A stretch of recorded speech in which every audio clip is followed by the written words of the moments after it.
Halo semua, kali ini kita akan membahas soal Land Value Capture atau LVC.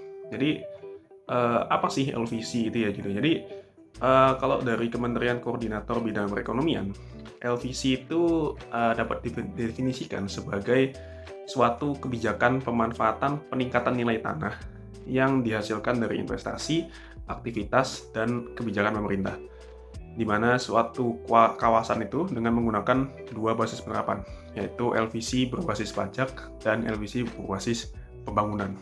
Nah, apa sih fungsinya Land Value Capture atau LVC ini gitu ya? Jadi, LVC ini adalah satu skema alternatif pembiayaan infrastruktur gitu ya, di mana berdasarkan RPJMN 2020 sampai 2024 itu kebutuhan jangka menengah untuk pembangunan infrastruktur itu sebesar 6.445 triliun, di mana 42%-nya itu diharapkan didanai oleh swasta gitu ya.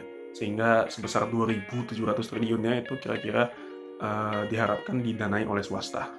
Oleh karena itu, pemerintah pun mencetuskan gitu ya beberapa alternatif pembayaran hasil kerjasama antara pemerintah dengan swasta. Salah satunya adalah si Land Value Capture atau si LVC ini. Nah, untuk skema LVC sendiri itu ada 3 siklus utama, yaitu penciptaan nilai kawasan, penangkapan nilai, sama pendanaan nilai.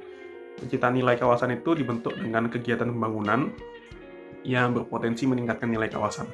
Lalu hasil peningkatan nilai kawasan tersebut itu akan ditangkap oleh si pemerintah yang kemudian akan digunakan untuk membayar kembali investasi dari infrastruktur tersebut gitu. Nah, untuk penerapannya LVC sendiri di Indonesia udah ada apa belum? Jawabannya udah ya. Yaitu di penerapannya di kawasan Transit Oriented Development atau TOD MRT Jakarta.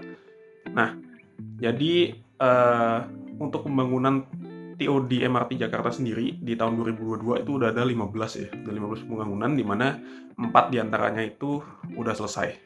Nah, untuk pembiayaannya sendiri itu sumbernya beragam ya, baik dari dana MRT-nya Jakarta sendiri, lalu dari pinjaman, ataupun dari perjanjian atau kontrak dengan pihak lainnya seperti swasta ya.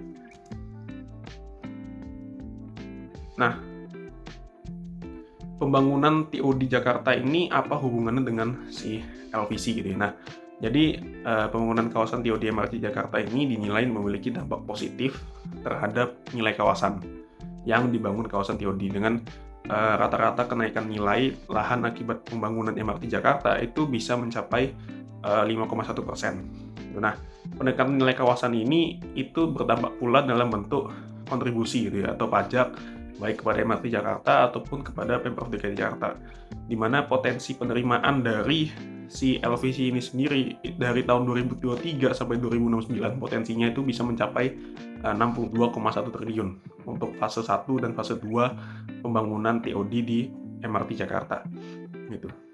Nah, jadi untuk penerapan skema LVC di TOD MRT Jakarta ini itu adalah bentuk LVC berbasis pembangunan ya, di mana tadi ya siklus penciptaan nilai kawasan itu adalah dengan pembangunan si TOD-nya MRT sendiri, lalu hasil dari peningkatan nilai kawasan tersebut itu ditangkap oleh baik dari MRT Jakarta ataupun dari Pemprov DKI Jakarta gitu ya.